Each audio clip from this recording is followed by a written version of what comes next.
Okay, doing one today. I had quite a few people recently interested in asking questions about Browning 180 amps.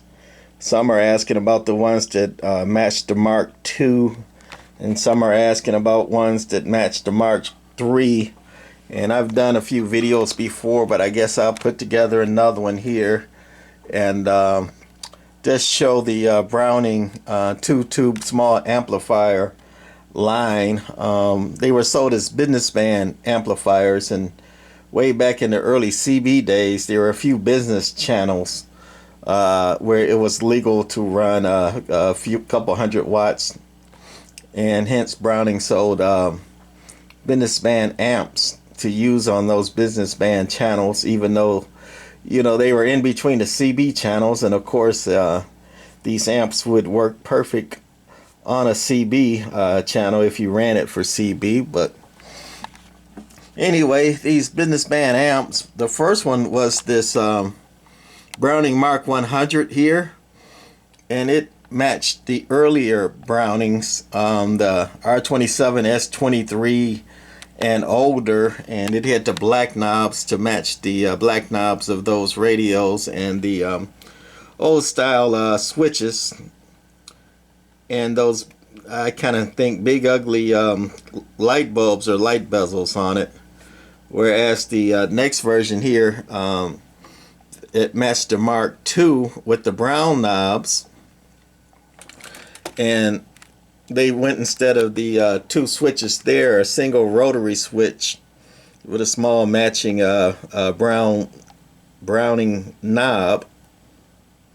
And of course they changed the lights and the bezels to the lights to that style there, instead of that big ugly style there. Kind of matched the modernizing of the radio. Didn't change too much anything else. And also when they came out with the Mark II version, which this is, matches the 1 and 2 again, they came out with the got my cord hanging that charged my camcorder, almost out of juice, and I'm gonna run out of juice at the end of this thing. So the Browning 170 is basically the same amp, the same two tubes, except it's a DC version. It has the DC power supply, and you figure DC in a car, you're not going to be messing with the tune and load too much. It's not going to be right in front of you in a car, so the tune and load are adjustable, but you need a screwdriver, and once you set it, you kind of leave it. The way that works, or the thinking behind that. And let's see if we can turn it around here. This DC version is a little bit smaller or shorter cabinet, and those there's are the switching transistors or chopper transistors that chop up the DC and the AC. And back to the bass amp, all the rest of these are bass, and the 180 that matches the Mark II, the 180 that matches the Mark III here, and all they did was again change the cosmetics of it. They went with the color that matched the Mark III, vinyl the top of it, and the gold knobs there, but basically the same amp as the Mark II and earlier. And then this is a rough and raggedy Mark II I have. The top got some rust and stuff on it, if you could see there, but it's pretty good on the inside. And that's all original, what an original one looks like. That relay is original too. That's the input tuner, your two tubes, power transformer. And underneath, that's what it looks like. Those are not original caps. Been recapped. And not too much to these little amps. And that tube in the back is the relay keying tube. These old amps all use the relay. I think the mobile used the DC or transistor key insert, but the bass used the tube relay keyer.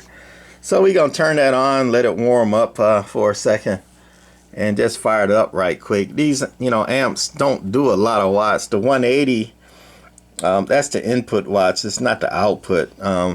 They'd do like 100 peak watts, maybe 60 or so, RMS or bird watts, and that's all they do. Designed for a 4 watt CB radio to go in them, and got the little mud duck 4-watt radio over there, you know, going into it, so not doing a lot into it. And on the 200-watt scale on a dummy load, no false watts, and that's gonna key her down right quick and see what we got. Hopefully we warmed up and all set.